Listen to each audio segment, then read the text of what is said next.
Last session we completed the 9th chapter of the Gita, and that was halfway completed. Out of 18 chapters, half the journey is over. At this stage, the knowledge is already flowing. Krishna is speaking, Arjuna is listening. And that stage of Arjuna being completely unaware and Krishna making him aware is now over. Now, all of us are more or less tuned to the whole Gita. Then, the student and the teacher reach a certain point where there is no need to speak anymore. That there is no need for more gyan to come. How much is spoken is enough to change the life of the person if he reflects on it and tries to live it. But that journey is so inspiring till that point that at this stage the student gets interested. Now it is not need-based. Now it is more out of love, more out of interest, more out of inspiration. So both the teacher and the student at this stage, if really the journey has been as fruitful as it should be, reach a point where both are extremely inspired and interested. To such an extent that the teacher is ready to teach more and more again and again. Both points are important. More and more and again and again. Maybe the same thing will be repeated again and again. Maybe some new things will come up, but the teacher wants to give. There is an urge to just keep giving. And the student also is so inspired that the student wants to hear more. There is a certain love developed for the subject. There is a certain interest developed for the goal. There is a certain reverence and connect developed with the teacher. Now it is no longer a need-based thing, neither now the teacher is going to struggle to maintain the interest of the student, nor is the student going to struggle to remain interested. Now that phase is over. It is like falling in love.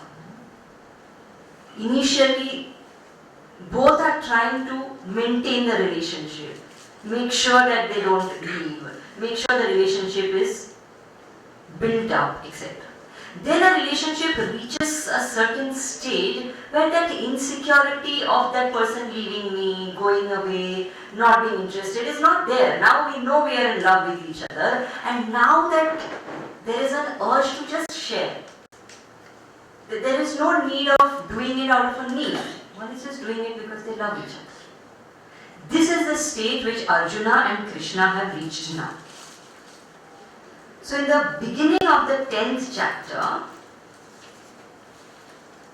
Bhagavan uses two words. One is Hitakami, other is Priyamana. Hitakami refers to the teacher. Hita means welfare, well-being. Kami means desire. The teacher has a strong desire for the welfare of the student. There is no other desire in the teacher. There is nothing else which the teacher has to gain. And even the welfare of the student is not really a gain for the teacher, but that is the only concern that the teacher has, nothing else.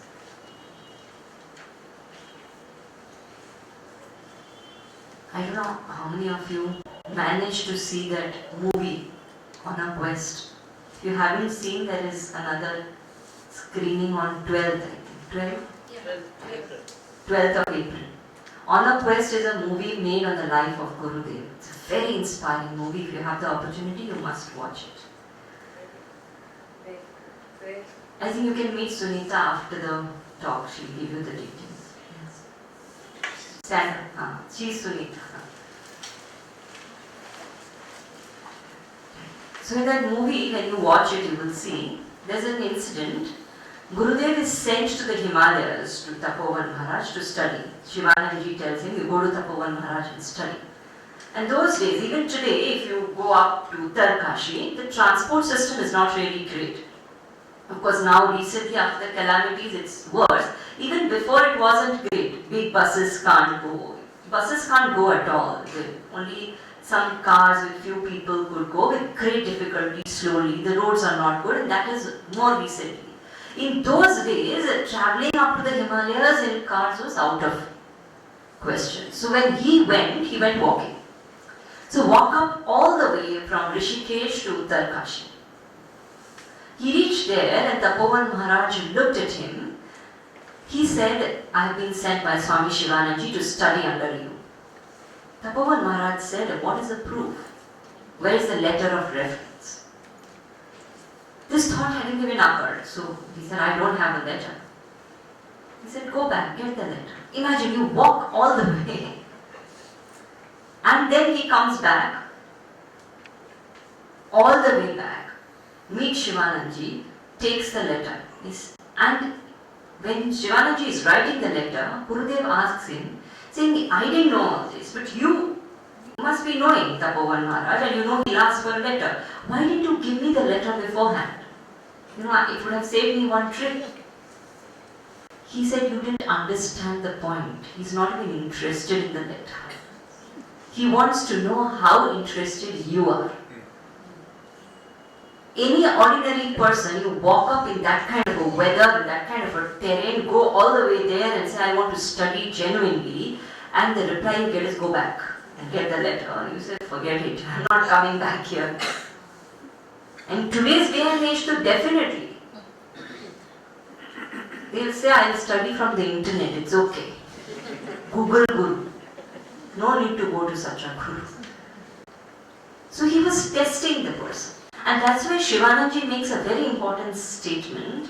He says that teacher is least concerned with your pleasure or displeasure, your comfort or discomfort. The teacher is only concerned with your growth, your evolution, your welfare. Hita Kamini. That's all that matters. Sometimes the teacher may do certain things that makes the student even hate the teacher. But that's the price the teacher pays for being a teacher. That's it. There is no choice. Because the only concern for the teacher is the welfare and growth of the student. Nothing else matters. Teacher is not concerned about becoming popular with the student or becoming the favorite teacher of that student. If all that is the concern, the teacher is not even a teacher at that point. From the standpoint of the Gita, the quality of the teacher is Hitakami. Nothing else matters except the evolution of the student. For the sake of evolution, anything the teacher will do. That is the quality of the teacher. And how should the student be? It says Priyamana. It's a very beautiful word. He does not say anything else. He says Priyamana. The student must be in love. That's all. Must be absolutely delighted in listening to what the teacher is saying. That delight, if I have, that joy, that enjoyment in that interaction with the teacher, then I have reached this stage. I am ready for what is going to come next. Because what is going to happen in the 10th and 11th chapter is something completely different from what has happened so far. It's going to be something very special which is going to happen. So for one to be ready for that, this quality is important in both the teacher and the student. By now the teacher should be only interested in the welfare of the student.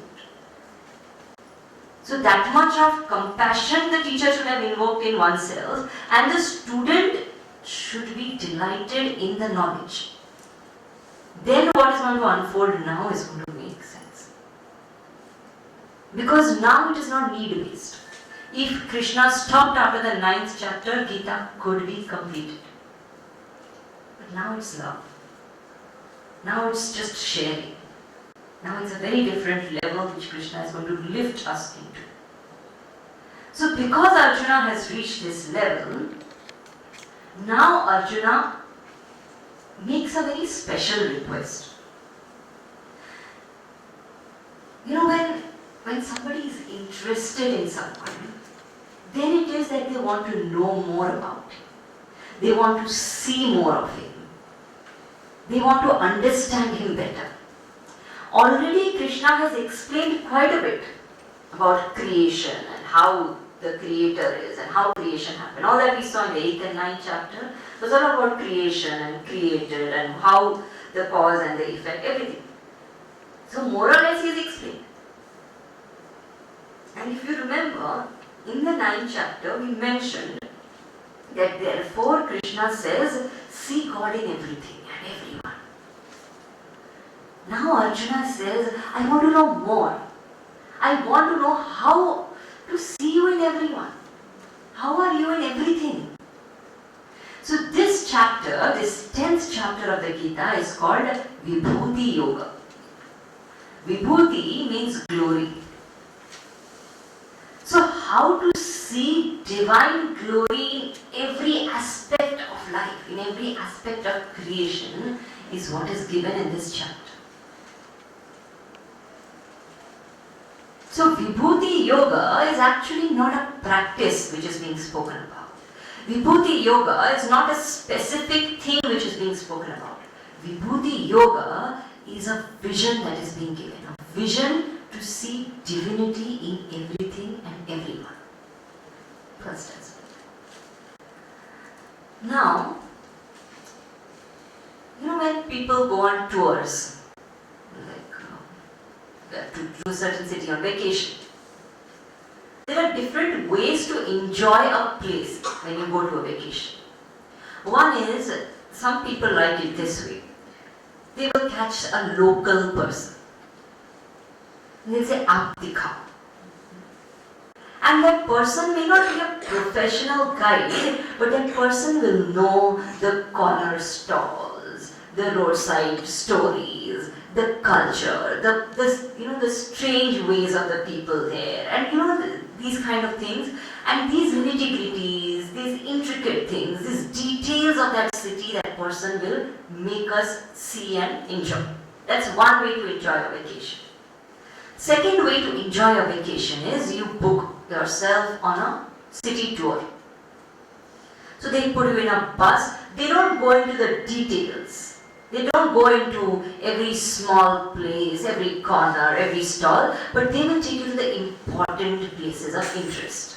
They will tell you the stories, etc. There is a third way to go to a place and enjoy. Third way is, supposing you have gone there, I tell you, describe to me how it is. So you describe to me, and then you show me some photographs, and then you show me some videos. Now there's YouTube, so you say, see YouTube, these videos are there, this place, that place, history. And by seeing that, I've almost visited it. I've seen those places. Three ways to enjoy a place. Three ways to tour a place. Detailed, only important, or distant. Here, Krishna is now going to take us on a tour of creation. And this tour of creation is going to include all three. Details, important places, and also the distant understanding. Because there are certain things you can't really reach. Creation is vast. So now it's going to be a very fascinating tour of the entire creation, where Krishna is going to point out each thing, saying, here you see divinity, there you see glory of the Lord, here you see. So it's very fascinating. He's just going to point out different things now. And you will see there will be nearly 80 glories which he's going to talk about, 80 vibhutis. And by presenting these 80 vibhutis, the entire creation is covered, saying, not only these, everything else. Second aspect here is that Krishna talks about details, saying everything I am. Second, he says in those things also, the best and the most important things, that I am. Those things which are reachable, that I am. Those things which are unreachable, that also I am. I am means Bhagavan. It doesn't mean Krishna as the blue boy of Vrindavan or the king of Dwarka. No. Not as that form of Krishna, but as Bhagavan. God is in everything. So that vision, that tour is going to do. Now, who's going to go on this tour of the creation?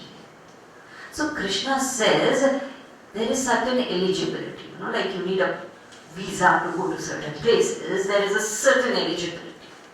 What is the eligibility?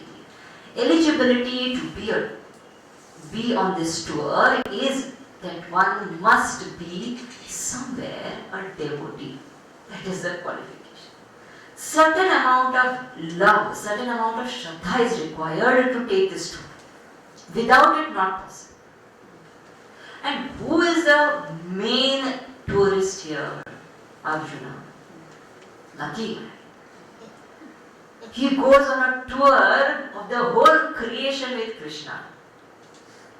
And because of him, indirectly, now we'll all go. So thanks to Arjuna also. Because he asked that please show me your vibhuti, now we'll all see the vibhuti of the Lord. So various vibhutis he talks about. And we see here one very important thing which Krishna keeps saying throughout this chapter. He says that whatever good you see in the creation, know that it belongs to him. Whatever bad you see in the creation, know that that also belongs to him. If someone is the best in something, that best is me. And if someone is not so good in something, even that is me. That's the beauty. All encompassing. So it's a holistic way of looking at life. So this Vibhuti Yoga now begins as Bhagavan says what are the different things he is.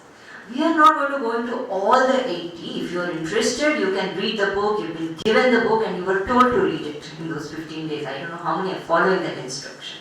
We had said within the gap one is supposed to read what we have done. If you read, Gurudev very beautifully describes each and every of those 88 glories. We are not going to go into all of them, but we will see them as and how.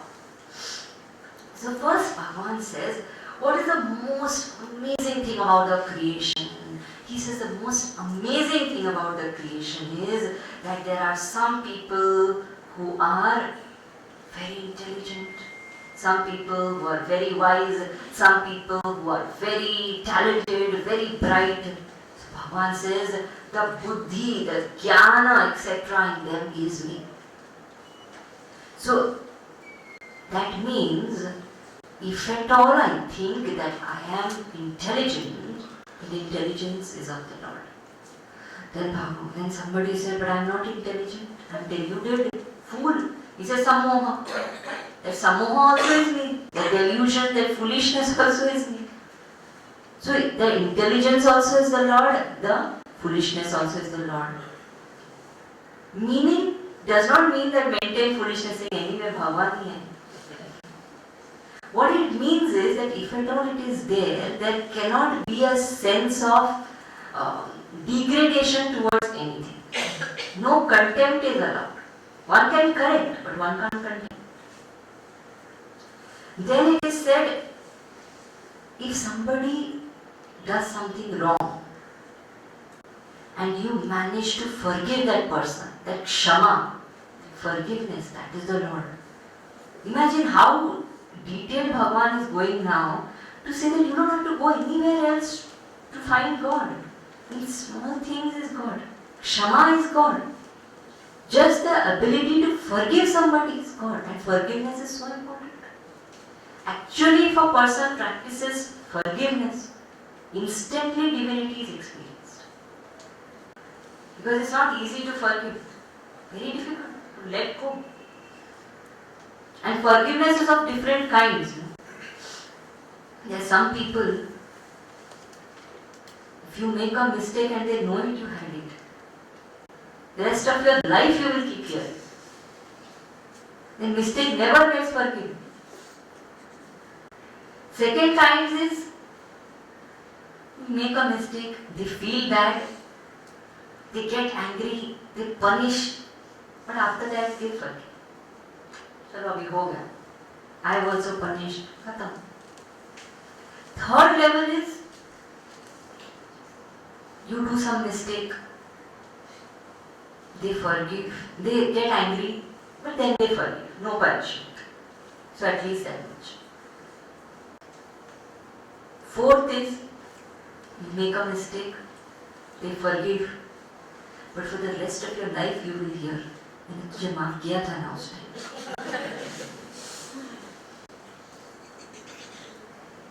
Fifth is, you make a mistake, they forgive and they forget.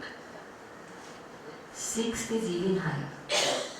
Sixth is where I make a mistake and the other person doesn't even treat it as a mistake. Doesn't take offense to forgive. That's the highest level of forgiveness. And that is where one has to reach actually. Why do I have to forgive? Question is that, why should I practice Shama? Because this is a question which comes again and again. Then why are you telling us only because we come to your Gita class? Nobody else is forgiving. Look at the kind of things they are doing. I know none of you will do this, but try doing it. It's very tough to do. Try, get some coal from somewhere. Just coal, charcoal. Just keep it in your bag for the next 6 months. What will happen? No matter how much you pack it and put it and whatever, somewhere or the other there will be black marks on your back. After that 6 months you take it out, put it on the person you hate the most. That person will become black, no doubt. What happened to my hand? That person may escape also, if he is smart. But my hand definitely. In Chinese, there is a proverb which says, carrying grudges is like carrying burning coal in your hand, not even charcoal. Burning coal. Whether the other person is going to get affected or not, my hand will burn. So forgiveness is never for the other person, remember this. Forgiveness is for my peace, because I love my peace. Why should I be punished for the mistake of another person? He has done wrong and I am punishing myself. Not forgiving is a punishment to myself, not to the other person at all. Therefore, let go. Forgiveness does not mean not taking action. Action must be taken. Forgiveness means not having any grudge inside. That is what Krishna tells Arjuna to do. Don't hate them, but kill them. What needs to be done, but not because I have bitterness inside. It's a corrective, functional action. Like a mother corrects a child, not out of hatred. Like a surgeon cuts the stomach of a patient, not because he wants to kill him. There is nothing bitter, negative inside, but the action outside, if it needs to be done, it is essential to be done. So that is Kshama. And he says, if I am able to practice this Kshama, Kshama at its highest level is divine. One has to be very, very pure, very, very divine to really forgive, actually. Without holding on to the higher, to practice forgiveness is impossible. It's very easy to give examples. Jesus said, forgive them because they know not what they are doing. To practice is very difficult. Very difficult.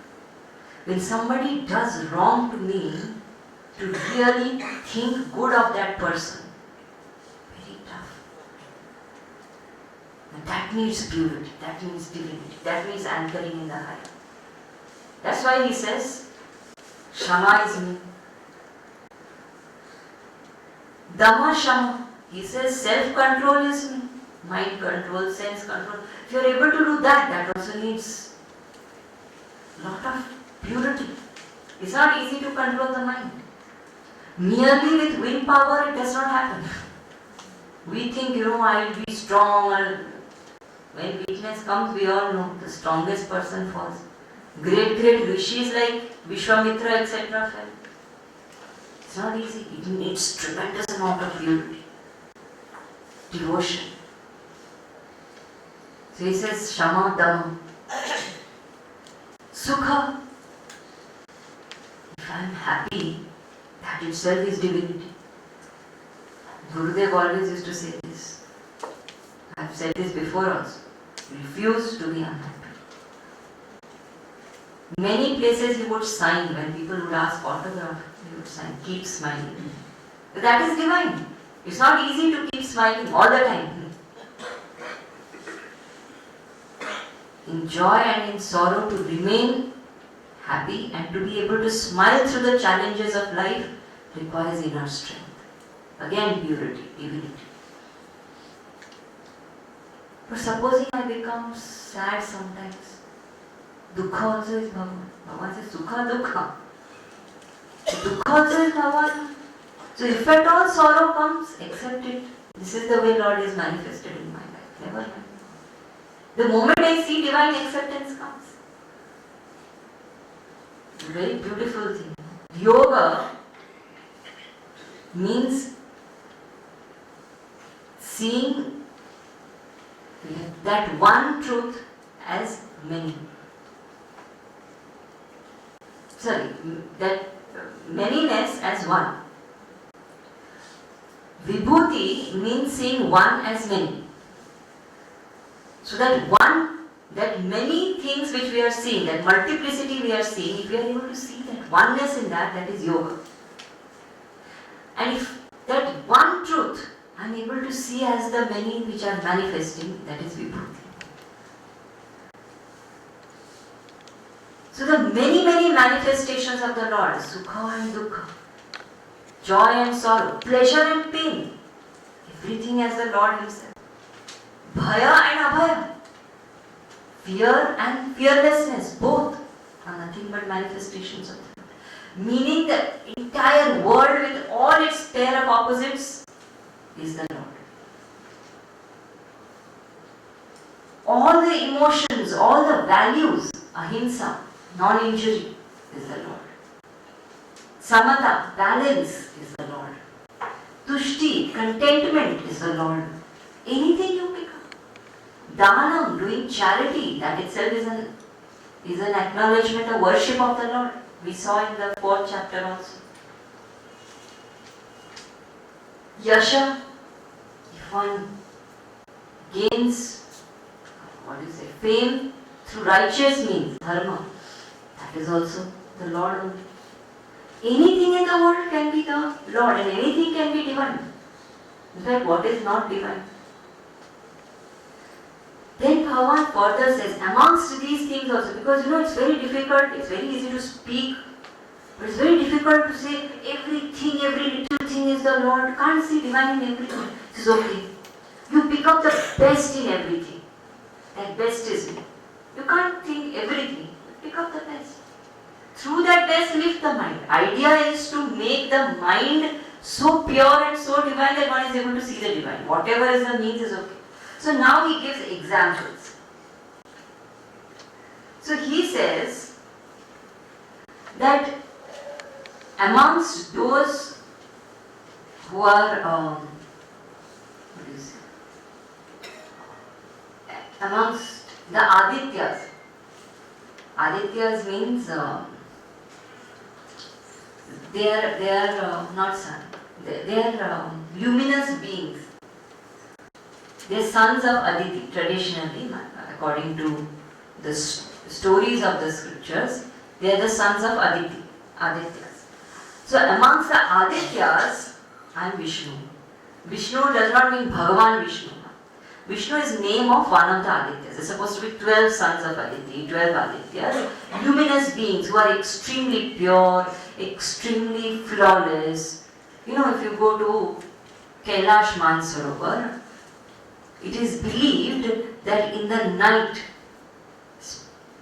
especially on a full moon night, it is the Adityas who come to take bath in that lake. So it is said, don't go near the lake in the night. One will get currents. And if you watch from far, you can actually see light descending and going into the lake. You can actually see it. It's believed those are Adityas. So Adityas are these luminous, extremely pure beings. This is amongst them the best is the Vishnu. He's not Lord Vishnu, one of the Adityas. So that best is me. Amongst the luminaries, amongst the shining objects in the world, which is Bhagavan? Is it the bulb, the tube light, what is that LED? No. He's the sun. Amongst all the luminous objects is the sun, that which never goes off. Brilliant, bright.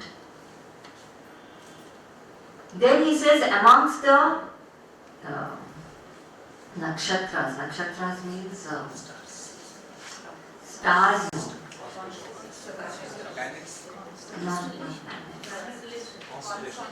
No, not constellation. Nakshatra here means what do you say? Some cosmic bodies in the space. Amongst all the cosmic bodies and the moon. So sun also is, moon also. Amongst the Vedas and the Samaveda. Amongst the 4 Vedas, it is said Samaveda is the best, not because it has better content. Content in all Vedas is the same, but the Samaveda is written in a particular tune. It's a syllable Veda. Musical. So it's easy to chant. Easiest. That's why it is most popular, it is said. That's why Samaveda is weak. And amongst the senses, we have 5 senses, 10 senses. Amongst the senses, which sense am I? The mind is also a sense. I am the mind. Because all the other senses are controlled by the mind. So that mind is me. So amongst the senses, I am the mind. And in all the beings, that consciousness which is there, that awareness factor, Chetana, that is also me. Among the Rudras are again a kind of being. Here Rudra does not refer to Lord Shiva. Rudra is a kind of being which exist in the universe. It said, among the Rudras, I am Shankara. Then it is said, amongst the Yakshas are again special beings which are which have body of a human, upper half of a human, and lower half of a horse. The special creatures. And amongst the Yakshas, he says, I am Kuber. Kuber, the lord of wealth, is supposed to be one of the Yakshas. And most powerful, isn't it? Wealth. This is amongst the Yakshas, I am Kuber.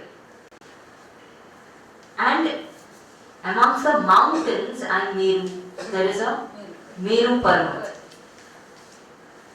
It is believed that there is a mountain which forms as though the center of the creation. It is called Meru.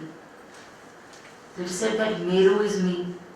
That Meru is the mountain which was used as a churning rod when the Samudra Manthan was done.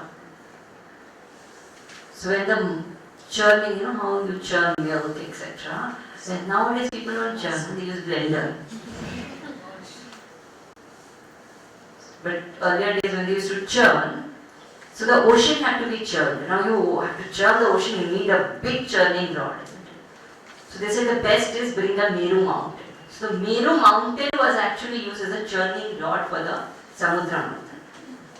It's supposed to be believed to be the biggest mountain, the highest mountain. So this is amongst the mountains and Meru. What about people? These are all creatures. What about people? Are you the pujari?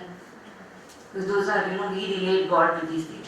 See, amongst the pujaris, different people have different priests coming home and doing puja. Amongst the pujaris, I am Brihaspati. Who's Brihaspati? The pujari of the Devatas. So the biggest, best amongst them. I am Brihaspati. Then it is said, what about people who don't do puja, who do other things? So let's say soldiers. It says, among soldiers, I am Skanda. Skanda is another name for Ganesha's brother, Kartik. He is supposed to have 6 heads and he's a soldier god. In the south, he is more popular. Here, in the western side of the country, not very popular. In that form, the south is very, very popularly worshipped. Murugan, Kartikeya, etc. So, he is supposed to be a very brave god and a soldier god. So, amongst the soldiers and Skanda, amongst the rishis and Bhrigu. This Bhrigu Rishi was a very great astrologer and a very bold kind of a rishi. Now, astrology, remember, is not a superstition. Astrology is a science, but it is not an absolute science. Very important to understand this. Astrology is a predictive science and not an absolute science. Like there are different predictions. You have weather forecast. It's a predictive science. They can predict that there will be rains here. Rains may not happen. They can predict that it will be sunny today. It may not be sunny, it may be cloudy. It's predictive science. Astrology similarly is a predictive science, but it is a science. So there is a certain technique, there is a certain calculation by which, observing the position of the planets and various other factors, certain predictions can be made, but they are not absolute. Remember, these are only predictions. What is absolute? In the behavioral plane, absolute is only human mind. Nothing is more powerful than human mind. Therefore, if my mind is strong, I don't really need the prediction. I can just go by my mind. But if I need certain indications, certain things, I can take help of sciences like astrology, knowing clearly that it is not absolute. Don't say Jyotish ne kaha to kaya, ho gaya.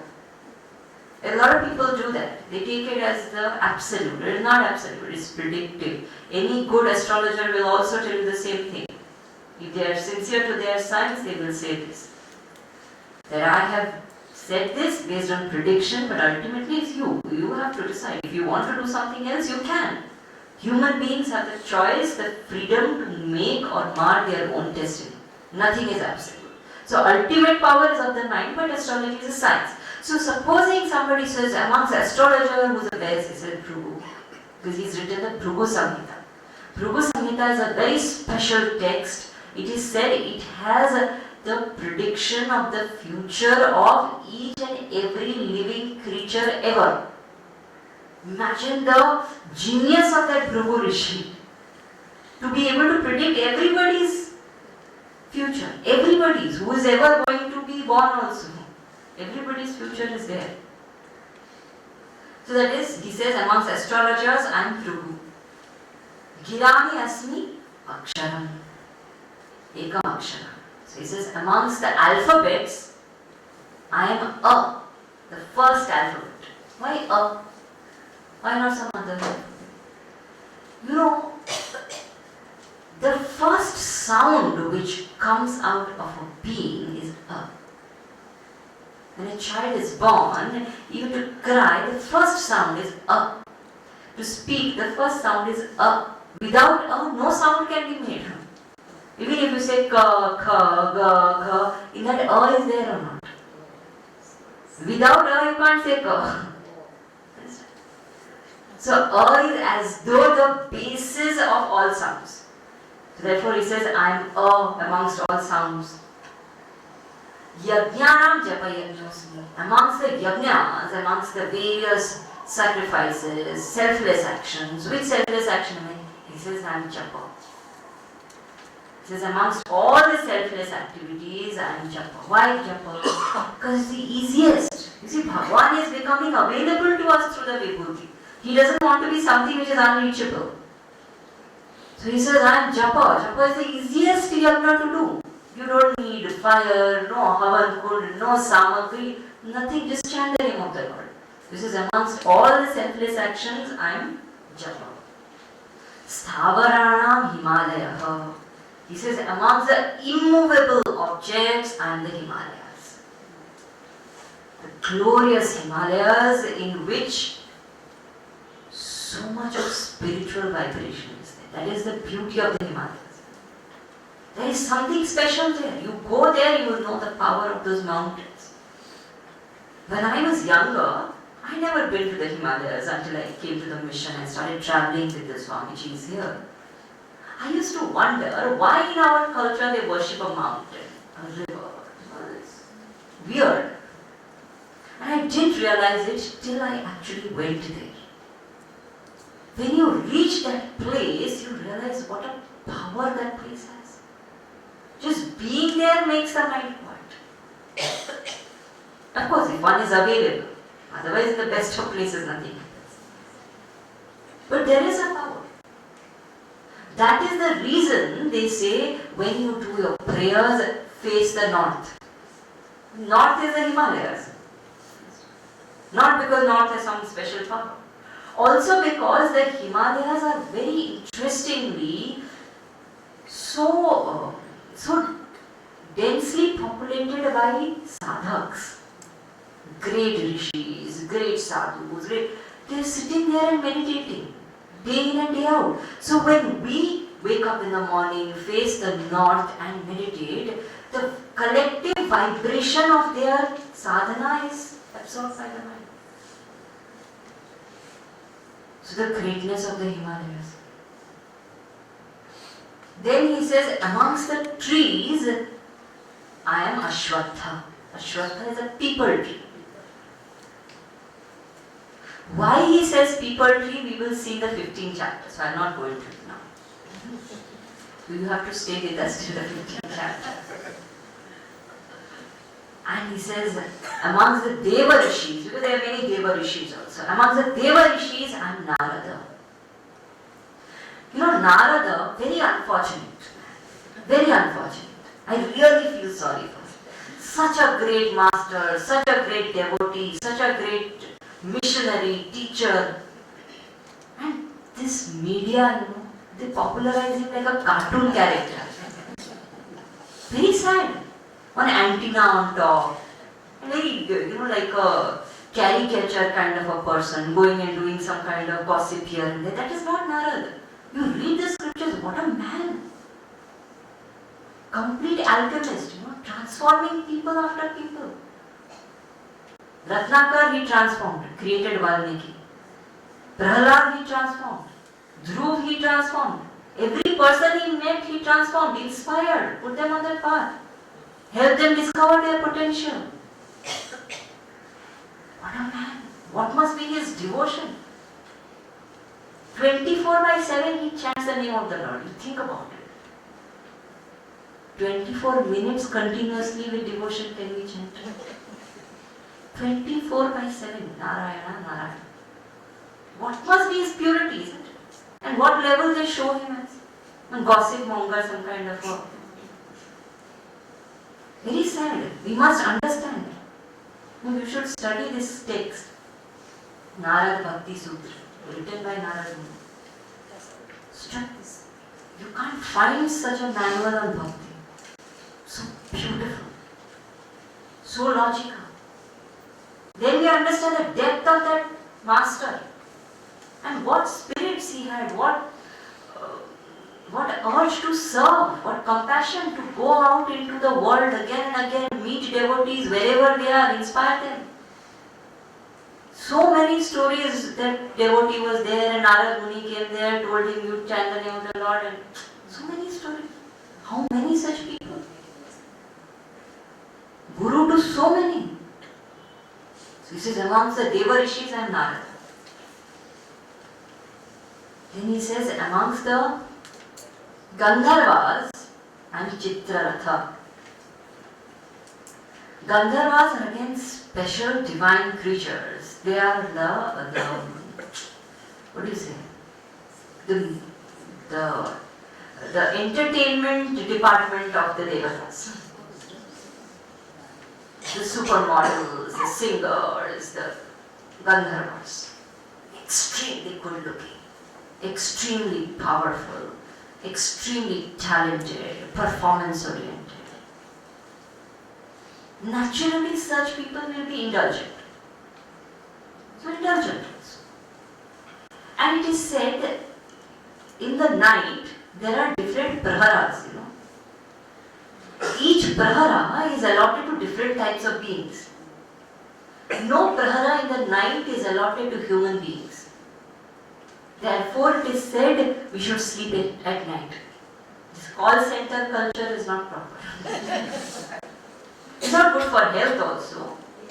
And traditionally also this is how they say that night you should not. Those who do things at night, they are called nishacharis. They are not supposed to do in the night. Night one is supposed to sleep. Human beings are allotted time from 4 in the morning. And 4 to 6 is the common time where human beings and devatas are awake together. So that's why the time is Brahma Muhurta, very special. Night time is allotted to different beings. So there are certain praharas which are allotted to Gandharvas. Human beings are not supposed to be awake at that time. At Gandharva time, they are supposed to do their thing. It is said in the Mahabharata, once Arjuna was awake and wandering in the nights. Not supposed to do that. When he was wandering, it was Gandharva Muhurta, time of the Gandharvas. So this Chitraratha and his wife were enjoying themselves in a lake. It was their time. They didn't expect a human being to come. Arjuna happened to see them. Now Chitraratha was very angry.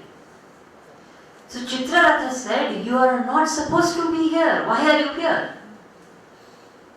Arjuna said, I'm sorry. I know it's wrong. I'm sorry. Chitraratha was furious. Nobody likes to be disturbed in their private time. So there was a war which ensued. And in that war, between Arjuna and Chitraratha. Chitraratha lost the war, he got tied. Arjuna took him to Yudhishthira. When he took him to Yudhishthira, Yudhishthira said, Arjuna, it is wrong. You can't tie him and, torture him like that, because you are the one who was at fault. You should not be awake in the night and going around and disturbing them. That's their time. And he has all rights to be upset with you. How can you do that? That's wrong. You have to release him. Chitraratha was very impressed by Yudhishthira's sense of dharma. And he calmed down. And now he was also very impressed with Arjuna's valor. He said, you are such a powerful man. I'm very impressed. Because they don't maintain grudges. They see the goodness in the person. So they said, I want to gift you something. See the greatness. He says, I want to gift you something. And it is said Chitraratha was the one who gave Arjuna his chariot, sitting on which he fought the Mahabharata war. It was a divine chariot. It is said the entire chariot had emerged out of fire. And it was glowing, resplendent, massive. And Chitraratha gifted him the horses which rode the chariot also. And these horses were special.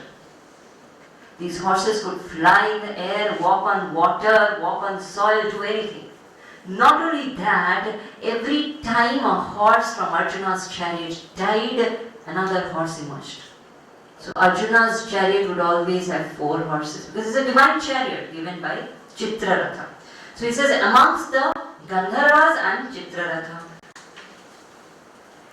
And amongst the people, I am their leader.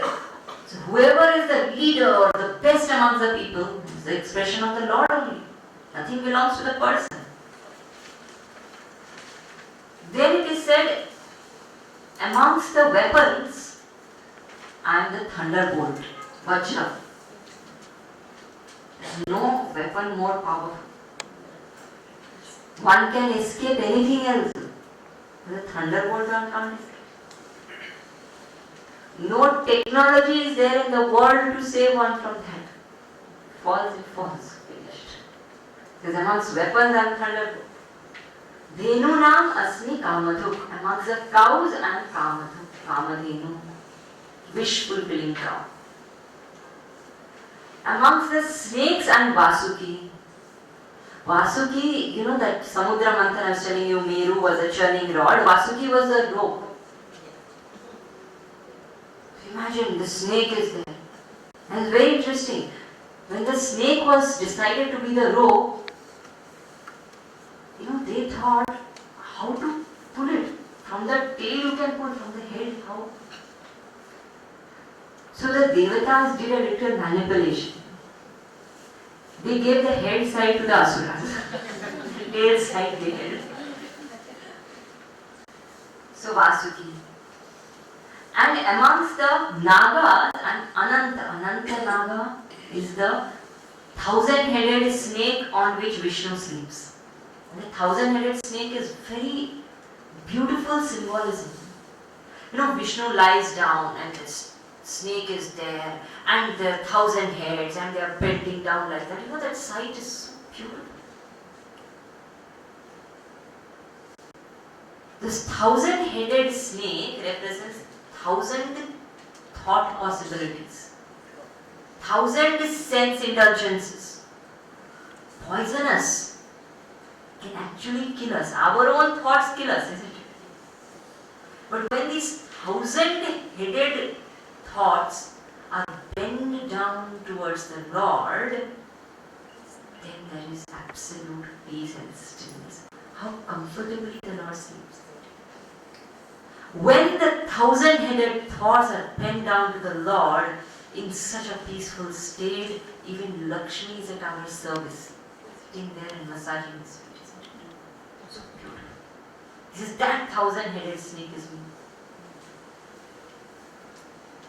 Then he says that I am also Yama. Yama, the god of death.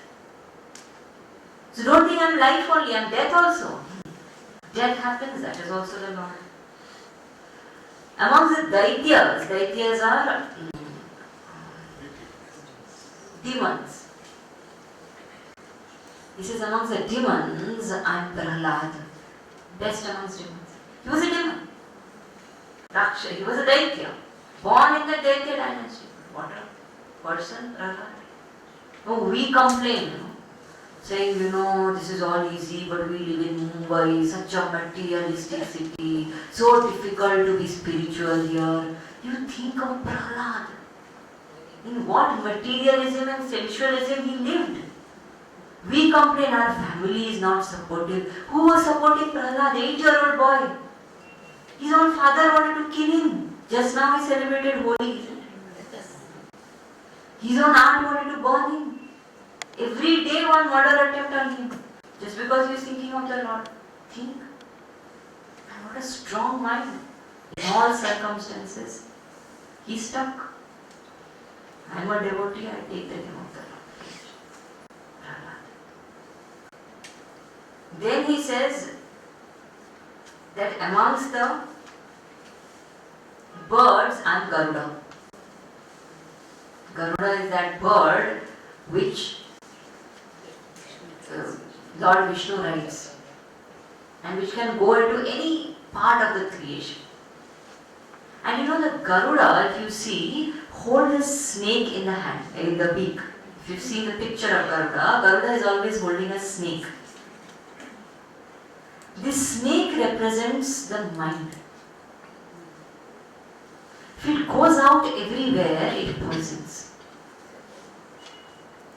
It's held by Garuda, which the Lord is riding. So when the mind is held by the sadhana which the Lord is riding, then such a mind does not cause harm to anybody. Then he says, amongst the warriors, I am Rama. People think, whether Rama is great, Krishna is great. No, Rama also is me. Nothing, no difference. Everything is divine. So amongst the warriors, I am Rama. Amongst the fish, I am shark. Amongst the rivers, I am Ganga. What a beautiful river. Ganga. Gurudev used to so beautifully describe Ganga coming down from the Himalayas. It is said earlier the Ganga used to be Akasha Ganga. That Ganga which was invisible. It used to just be in the heavens. Bhagirath did great tapas and invoked Ganga to come down. But when Brahmaji heard that Ganga has to come down, he said, you can't receive Ganga. The force with which she will come will destroy the earth entirely.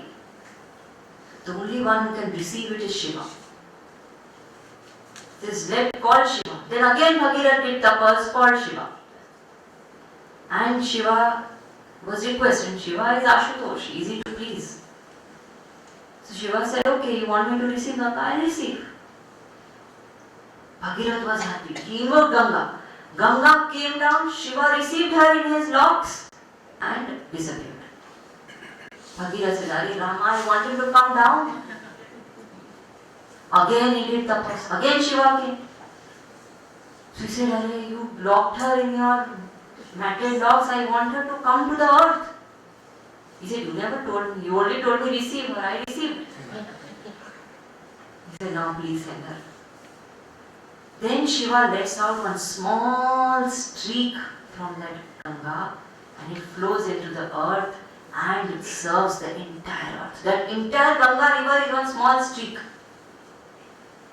And it is said that this Ganga, Akasha Ganga, represents knowledge, spiritual knowledge. It remains unmanifest, invisible, difficult to understand, difficult to reach. That spiritual knowledge which is Akasha Ganga, through our sadhana, through our effort, when we make ourselves eligible, comes down. But when that knowledge flows, ordinary minds like us can't even understand that subtle knowledge. That Shiva, that Guru, who has done great tapas, he alone can receive that knowledge and let it out in such a way that it can benefit us. See, such a beautiful symbolism. And Ganga represents service. Comes down from the Himalayas, flows through the country serving tirelessly. How many obstacles come on her way? Never stops. How much we keep on dirtying her, making her impure, flow goes on. That's why Gurudev always used to say, you don't need clean Ganga movement. You just need to stop dirtying her. She will keep flowing and will be clean. Water which flows from the Himalayas is clean. We make it dirty. Stop dirtying her. She's clean. Ever serving continuously. This Ganga river is what inspired Gurudev to come down. When he was in the Himalayas and inspired, sitting near the Ganga, he thought that like the Ganga is going down from the Himalayas and serving the whole country, if I can go down and serve the nation, then will my knowledge be fruitful. And he came down. He says, amongst the rivers, I am Ganga. And amongst the heroes, I am Arjuna. So he says, I am you also. Don't think I am only other people, I am you also. So he says, I am birth also, I am death also, I am existence also. Wherever you look, I am. So then he says, amongst the mantras, I am Gayatri. Gayatri, remember, is not a mantra to a Devi. Gayatri is a mantra for the sun. Gayatri is a meter. Meter in which it is chanted. There are many Gayatris. Shiva Gayatri, Ganesh Gayatri, different Gayatris. Gayatri is a meter. It's a mantra for the sun and through the sun for the self. So it's a mantra to awaken the intellect to the self, which illumines the whole creation. So he says, amongst the mantras, I am the sun. Amongst the seasons, I am the spring. Just now spring is starting. Supposed to be starting. Now we have messed up the whole season cycle. Spring is supposed to start now. So you are only good things. What about bad things? He says, no, not only good things. And bad things also. Amongst all the deceits, I am gambling. Deceits. The different forms in which deceit is done, cheating is done. This I am gambling. Why? It is the worst form of deceit. It is said in the Bhagavad that sorrow and suffering resides in gambling. Yudhishthira suffered and lost everything because of gambling.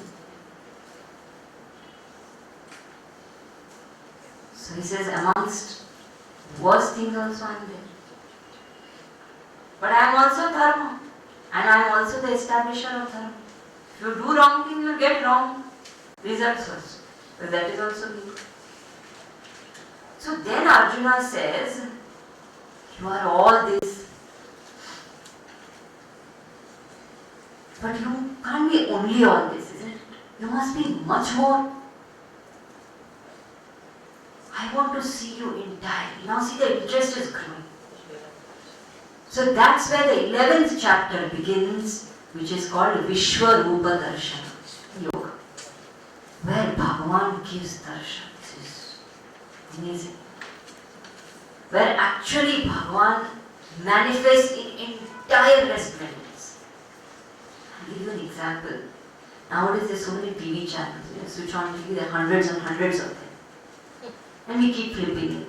I don't know, Star Plus, Sony, I don't know what all channels are there, NDTV, something.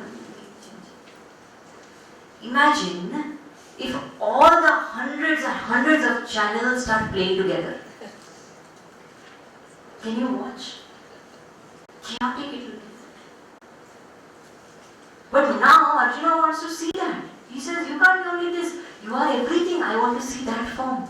Bhagavan says, that you can't see like this. For that you need a special vision. To see one microorganism also you need a microscope. To see one far away thing you need telescope. Then you need binoculars to see something. Different things. So to see that form you need something special. Cosmic form of the Lord you want to see. You need Divya Chakshu. I will give you. Not only will I show you, but I will give you the vision to see it. See the compassion. So Divya Chakshu was given, where in the battlefield Bhagavan manifested that cosmic form, which is not the form of Krishna, remember. It is the form of everything. And Arjuna could see it. And because Divya Chakshu Sanjay also had, Sanjay also saw it.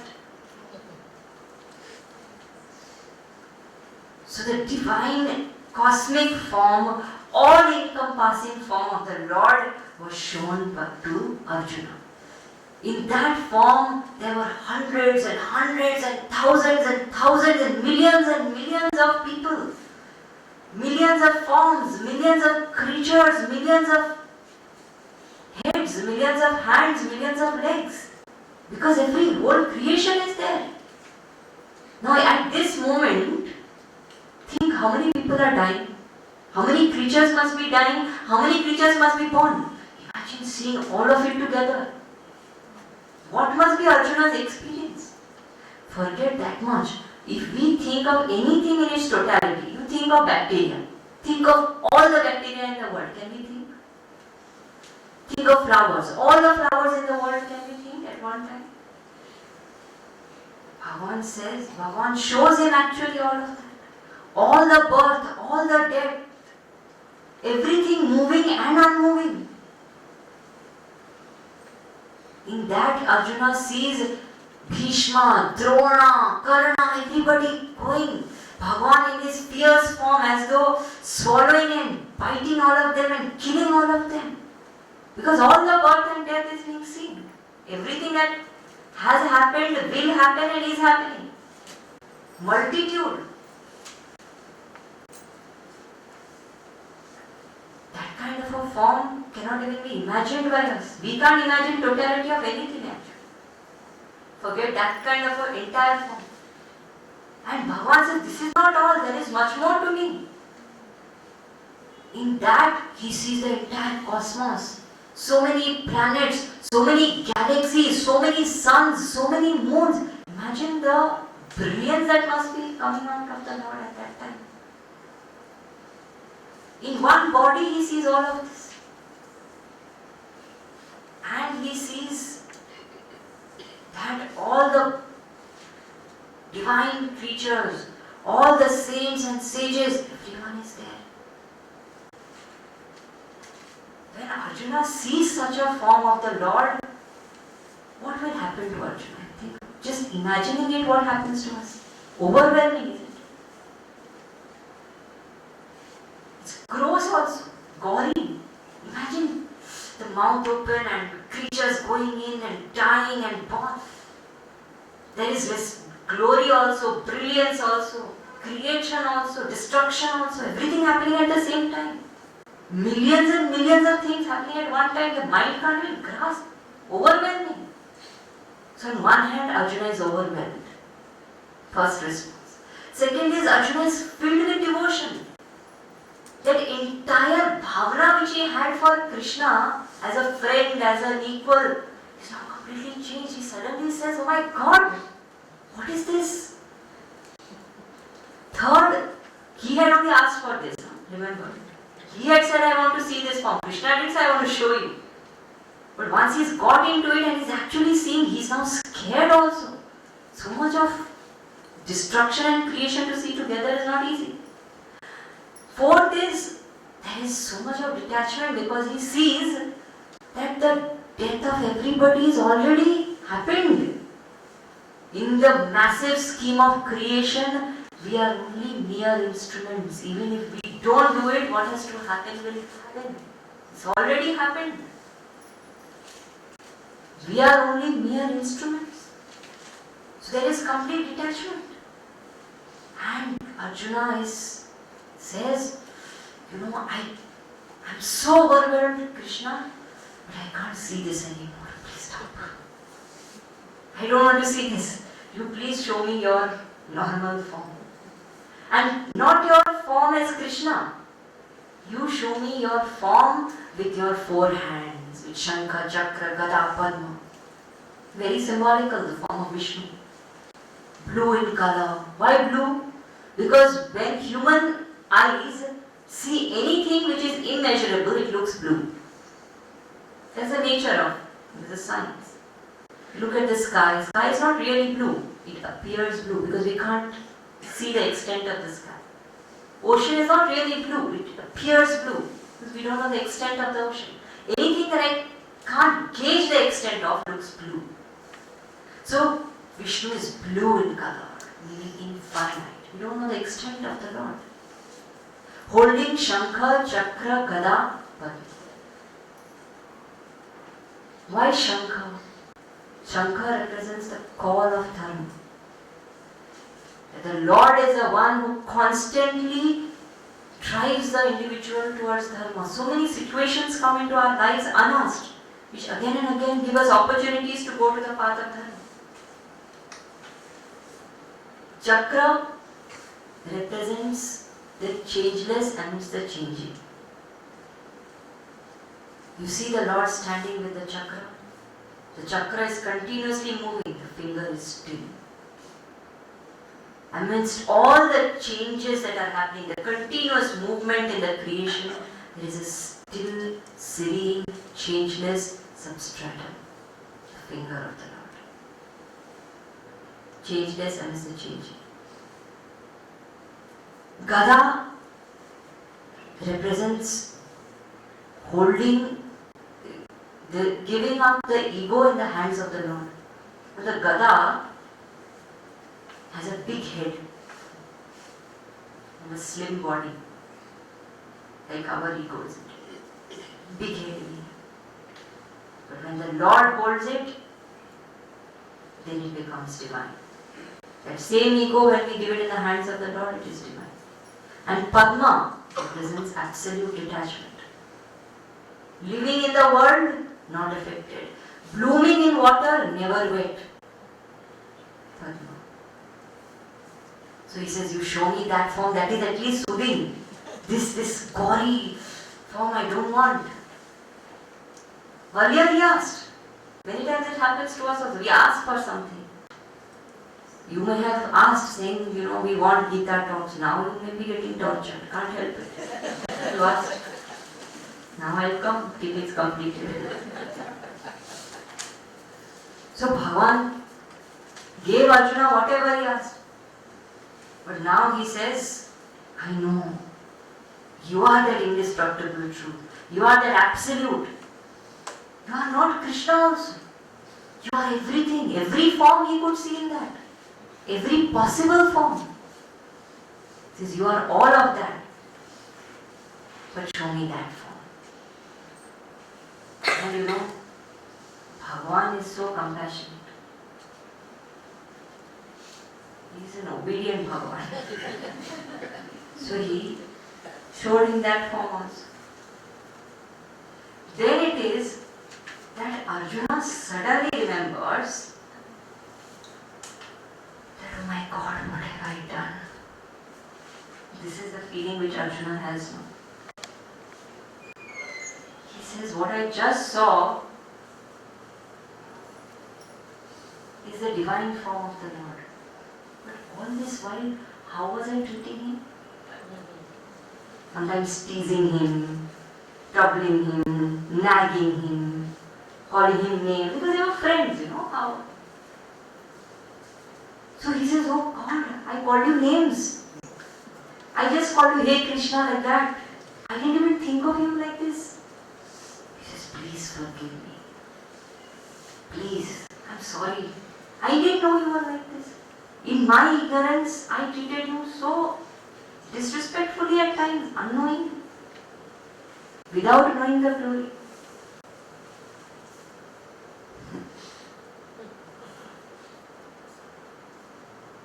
When Gurudev decided to take sannyas, Shivananji said, we can't give you sannyas just like that. Go travel the country. Live like a sadhu. without money, without respect, without an identity. Go see how you feel. If you still feel like, then you come back. It's not easy. Gurudev went. And he said he faced many things. He went to satsangs, he got respect, he got disrespect also. People gave him half-eaten food. He slept under trees. Some people insulted, ill-treated. The sadhus don't have respect even today in the country. People treat them anyhow. He went through all of that. Now imagine those people who treated him like that. Would they know that one day he will be Swami Chinmayananda? How would that person feel if they faced him later? Is that feeling which Arjuna gets? I remember I went to somebody's house. In that house there was one particular sofa and I went there to sit. He said, "No, idhar mat baith." I said, "Why?" He said, "You know, Swami Tejomayananda had come and sat here when he was not Swami Tejomayananda. So this chair is special." Do you imagine? What must be their feeling? That time they may not even be knowing that it will become, but their feeling. Once somebody becomes, everybody knows. So Arjuna has that feeling saying, "Oh, I didn't treat you properly. Sorry, please forgive." And Arjuna, Krishna says, "Doesn't matter. It's okay." We see Krishna's compassion. Then Krishna says, "But you see, people you are intending to kill are already killed. So what do you need to do? You just be an instrument. Nimitra matra bhava sabyasachi. Oh Arjuna, you just be the nimitta, just be the instrument and let cosmic work happen through you. It is not you who are doing it. Nobody is punished by anybody. People are punished by their own karma. That does not mean I don't practice dharma. I do what my duty is. I can't kill somebody because I'm not killing, his karma is killing. If I do that, it's my karma. But at the same time, nothing is happening through me. Example, supposing somebody murders another person, goes to the court, etc. The judge orders capital punishment. There is a hangman who actually pulls that rope and kills that person. But will the judge or the hangman get the sin of murdering the murderer? If they don't do that, they will get the sin of not doing what they're supposed to do. But who murdered the murderer? His own karma, isn't it? It's not the judge who murdered. Judge only was an instrument in the implementation of what was already there. And then Arjuna says, I today realized that you are not just what you manifested. This is only the manifest. There is so much more which is unmanifest, which is also you. Because the Lord can't be only those forms and those things which He saw. The Lord is also everything which is unseen and unmanifest. Now what is the use of thinking of all this? Why Vishwarupa Darshan? Why should we even think? Now you think, any aspect you think from the standpoint of totality. Absolute total. Like we said, flower, bacteria, life, planet, anything. Few things will happen. First, suddenly I will realize my biggest problem in life is an absolutely insignificant matter in the scheme of things. Absolutely insignificant. My biggest problem, biggest worry, you think of the universe. From the standpoint of the universe, what is it? One of the specks. Doesn't even matter. Not that I will not do anything about it, but it will stop worrying me so much. Immediate reduction of stress. Second, the moment I think of totality, if I really start understanding totality in its entirety, immediately what will happen is there will be humility. What am I boasting about? What is my ego about? I am nothing. This entire earth itself is one small dot in the universe. In that small dot, India is one smallest dot. In that smallest dot, I am there. Big, very important person. VIP. What we are? Nothing. So absolute humility. Third point which will happen is there will be no attachment. The moment I realize that there is a total which is functioning, I am only a part of that total, there will be no attachment. I will just keep doing my duty, surrendering myself to the Supreme. And fourth thing, very important thing which will happen is there will be an immense love for the Creator. The moment I understand totality, this is not a blind kind of love. This is actually feeling that, supposing somebody, nowadays this entrepreneurship is big in the society. Everybody is becoming an entrepreneur. To build one company takes so much effort. The one who has created this massive, massive totality which I can't even imagine or think of. How much will be my love and reverence and respect for that Creator? There will be a different connect. It's not blind. It's born out of genuine appreciation that here is a massive force. Whatever I call it, name is immaterial. Immense bhakti will come. That is real bhakti, born out of understanding and appreciation, not blind. So this Vishwarupa Darshan will suddenly connect me to the divine at a different level. Will help me deal with my life in a different way. Will completely change my perspective. And fourth thing which will happen is, because the Vibhuti Yoga has also happened, I've seen divinity in everything. And then I realized that everything is a part of that divinity. Suddenly, I will stop seeing fault in anything or anybody. That mind which is critical will die. How can I see fault in the divine? What is wrong, I will correct, that's all. More than that, I cannot.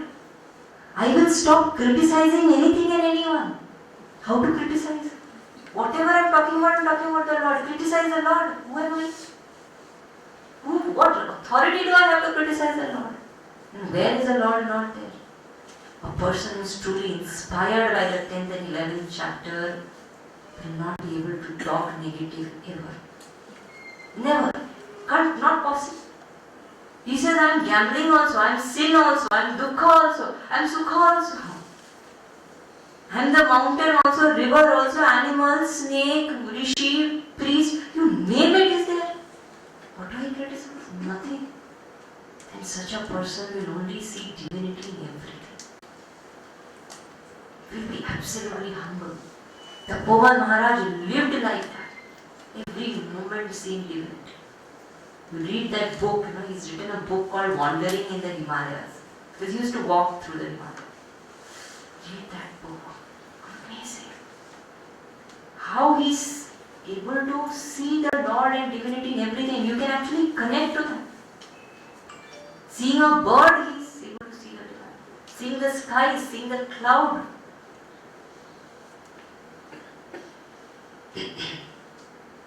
That's the vision which Bhagavan gives through these two chapters, Vibhuti Yoga and Vishwarupa Darshan. And these chapters are special because through these chapters, Bhagavan literally gives us darshan. When the description was happening, wasn't a manifestation happening in the mind? Somewhere an image was getting formed. That is the Lord emerging out of me, not outside. That is the real Lord. So we must have immense gratitude that we could reach this chapter in our journey and get darshan of the Lord within ourselves. We'll close our eyes, thank the Lord and conclude today's session. Sit straight.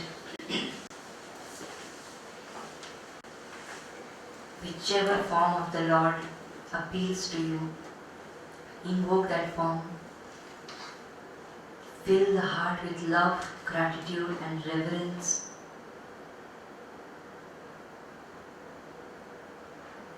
And thank the Lord for manifesting within and without.